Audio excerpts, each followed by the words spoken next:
Hello. ഇന്ന് ഞങ്ങളുടെ ഇടവക വികാരിയായിരുന്ന ജോസഫ് പുതുവീട്ടിലച്ഛൻ്റെ യാത്രയയപ്പ് സമ്മേളനമാണ് കേട്ടോ.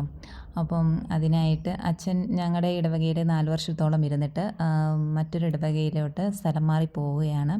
അപ്പോൾ അതിനായിട്ട് അച്ഛൻ ഇന്ന് മംഗളങ്ങൾ നേർന്നുകൊണ്ട് ഒരു യാത്രയയപ്പ് സമ്മേളനം നടത്തിയതാണ് കേട്ടോ ഞങ്ങളുടെ പള്ളിയിൽ. അപ്പോൾ അതിനായിട്ടുള്ള ഒരുക്കങ്ങളായി കാണുന്നത്.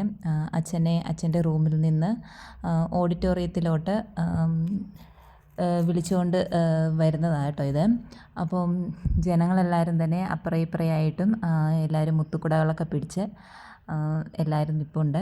അപ്പോൾ അച്ഛൻ്റെ റൂമിൽ നിന്ന് നമ്മുടെ ഓഡിറ്റോറിയത്തിലോട്ട് വിളിച്ചുകൊണ്ട് വരുവാണ്.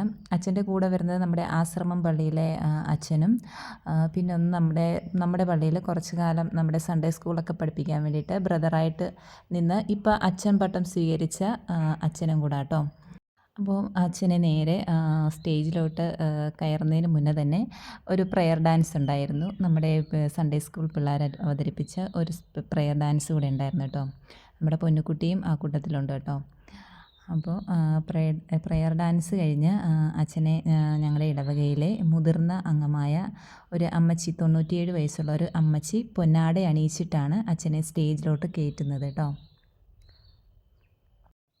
അതിനുശേഷം സ്വാഗതവും ഉദ്ഘാടനവും ആശംസയൊക്കെ ഉണ്ടായിരുന്നു.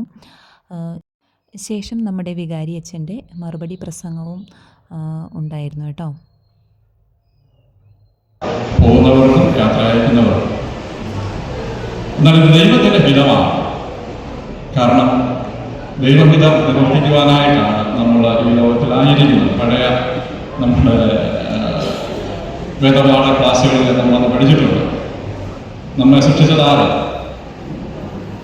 എന്തിനാണ് ദൈവം നമ്മളെ സൃഷ്ടിച്ചത് അല്ലേ? ദൈവത്തിൽ നിന്ന് പുറപ്പെട്ട് നമ്മൾ ദൈവത്തിലേക്ക് തിരിച്ചിട്ടല്ലാണ് നമ്മളാണ് ഒരു യാത്രയിലാണ്.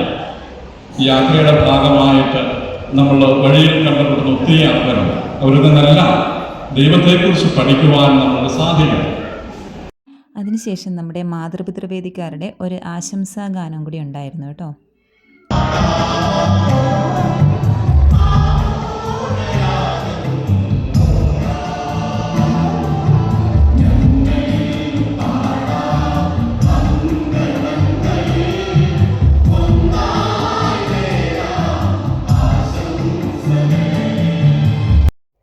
ഇത് നമ്മുടെ യുവദീപ്തിക്കാർ അച്ഛനൊരു അവരുടെ വക ഒരു സ്നേഹോപഹാരം നൽകുന്നതാണ്.